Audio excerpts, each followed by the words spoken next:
जय हिंद दोस्तों। मेरा नाम नरेंद्र सिंह है और आज मैं आपसे बात करना चाहता हूँ कि जो इस देश में रहने वाले जो दलित हैं या फिर एससी एसटी हैं या फिर जो बहुजन हैं, उनको अपने लिए अलग से संघर्ष क्यों करना पड़ता है? क्या उसके मूल कारण हैं? क्यों उनके लिए जो है अलग से अपने लिए लड़ाई लड़नी पड़ती है? जबकि देश में सभी लोग शांति से रह रहे हैं, सभी लोगों के लिए एक यहाँ पर सवर्ण लोग राज कर रहे हैं और तो इनको एससी एसटी के लिए, ओबीसी के लिए क्या या अल्पसंख्यक जो लोग हैं, उनके लिए अलग से क्यों लड़ाई लड़नी पड़ती है? तो उसका मूल जो कारण है, जो मुझे समझ में आता है कि जो बहुजन है, बहुजन का मतलब होता है कि संख्या में बहुत ज़्यादा होना। मतलब अब इस देश की 75% से 85% के बीच की एक ऐसी जनसंख्या जो कि एससी, एसटी, अल्पसंख्यक, ओबीसी क्लास से जो लोग आते हैं, इनकी सारी की सारी जो पॉपुलेशन है, जो मिलके बनती है, वो 70% से ऊपर की होती है, जो कि बहुत ज़्यादा है। लेकिन उसके बावजूद भी यहाँ पर इस देश के अंदर जो है उन 80% से प्लस लोगों के लिए, उनके अधिकारों की रक्षा के लिए हमेशा उनको लड़ाई लड़नी पड़ती है, हमेशा उनको फाइट करनी पड़ती है। तो उसकी मूल वजह क्या है? आज का हमारा यही टॉपिक है। तो इसके लिए आपको कई चीज़ों के ऊपर आपको ध्यान देना होगा और इतिहास के अंदर आप देखेंगे कि सामाजिक ढांचे, सत्ता की संरचना में इसका असर छुपा हुआ है। तो आइए इसको समझते हैं ज़रा। ऐतिहासिक सामाजिक ढांचा, जाति आधारित असमानता। भारत में सदियों से मनुस्मृति आधारित वर्ण व्यवस्था चली आ रही है, जिसमें समाज को ऊंच-नीच में बांटा गया।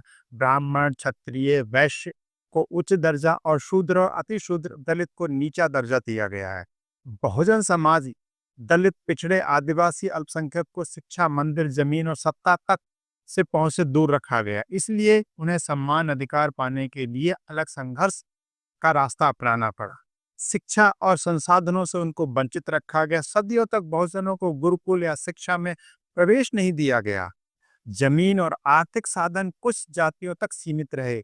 इससे सामाजिक और आर्थिक असमानता जो गैप है वो बढ़ता चला गया। इसीलिए बहुजनों को इन अधिकारों को हासिल करने के लिए संघर्ष हमेशा करना पड़ता है। स्कूलों में प्रवेश, सरकारी नौकरी, जमीन, ऐसे बहुत से मुद्दे हैं जिनके लिए इनको संघर्ष करना पड़ता है। और राजनीति पे कब्जा, स्वतंत्रता से पहले और बाद में शासन प्रशासन राजनीति पर ऊंची जातियों का हमेशा से नियंत्रण रहा है। बहुजन संख्या में अधिक होने के बावजूद सत्ता में उनका प्रतिनिधित्व बहुत कम रहा है। इसलिए अपनी राजनीतिक आवाज बुलंद करने के लिए स्वतंत्र संगठन और आंदोलन खड़े करने जैसे एससी आंदोलन, बीएसएफ, BAMSEF जैसे बहुत से संगठनों ने लगातार काम किया। आत्मिक सम्मान की पहचान की लड़ाई। बहुजन समाज को केवल आर्थिक या राजनीतिक नहीं, आत्मसम्मान और गरिमा के लिए भी संघर्ष करना पड़ा है। मंद प्रवेश आंदोलन, शिक्षा आंदोलन, अंतरजातीय विवाह आंदोलन, ये सब इसलिए हुए क्योंकि समाज में इन्हें बराबरी का दर्जा नहीं दिया जाता था। मुख्य धारा आंदोलनों में उपेक्षा। कई राष्ट्रीय आंदोलन जैसे कि आज़ादी की लड़ाई में भी बहुजनों के मुद्दों को ज़्यादा महत्व नहीं मिला। इसलिए डॉक्टर अम्बेडकर ने कहा, हम पहले मनुवाद से स्वतंत्रता चाहते हैं, फिर ब्रिटिश राज से। बहुजन आंदोलन इसलिए अलग से खड़ा हुआ ताकि उनकी आवाज़ दब ना जाए और उनका स्वतंत्र नेतृत्व विकसित हो सके। संक्षेप में अगर मैं बात करूं तो बहुजनों को अलग संघर्ष कर इसलिए करना पड़ा क्योंकि उन्हें सदियों से व्यवस्था से बाहर रखा गया, संसाधनों और सत्ता से वंचित किया गया और मुख्य धारा से उनकी समस्याओं को प्राथमिकता नहीं दी। यही कारण है कि बहुजन आंदोलन समानता और आत्मसम्मान और अधिकार की लड़ाई का प्रतीक बन गया। जय भीम, जय बहुजन।